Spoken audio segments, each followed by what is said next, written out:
আসছে মাত্র বিমানে করে এয়ারপোর্টে নামছে কোরবানিতে জবাই হওয়ার জন্য। আরে আমি নিজে গিয়া এয়ারপোর্ট থেকে তাদেরকে রিসিভ করে নিয়ে আসছি। বাহ, তাহলে তো খুবই ভালো। তাহলে কোনটা অস্ট্রেলিয়ান গরু দেখাও। এই যে আপনার সামনে যেটা দাঁড়ায় আছে এইটা তো অস্ট্রেলিয়ার, সব অস্ট্রেলিয়ার। এটা অস্ট্রেলিয়ান গরু।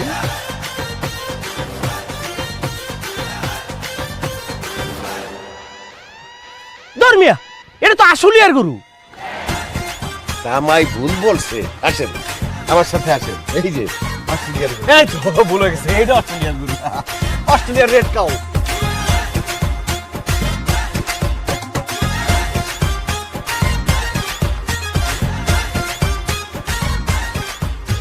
আমার লগে চাপাবাজি করো মিয়া, এটা তুমি আর রাজশাহীর গরু। তাহলে এটা অস্ট্রেলিয়ার।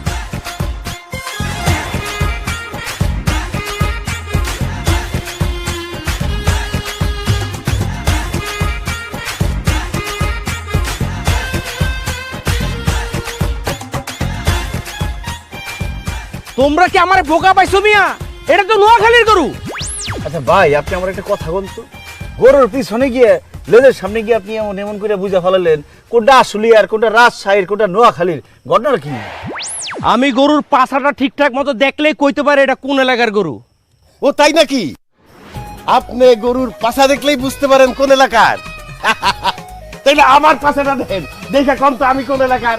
দূর মিয়া, তোমার পাশে থেকে আমি কেন, আমার বাপেও কইতে পারবো না এটা কোন এলাকার। আচ্ছা যাজ্ঞা, তুমি গরু আমার পছন্দ হয় নাই, আমি যাইগা। এই চামড়াদের বাচ্চা, তুই গরুর পাছা দেখে কইতে পারো কোন জায়গার গরু? বাটপারের বাচ্চা বাটপার। এটা আসলিয়ার, এটা রাজশাহীর, এটা নোয়াখালীর গরু, সব আমগো এলাকার গরু। বাটপারি শুরু করছিস তুই। আব্বা, ওর একটা শিক্ষা দেওয়া উচিত না? অবশ্যই শুরু করো জামাই। ওই মেয়েরা, ওই তোমরা আমার চিনো আমি কেনা।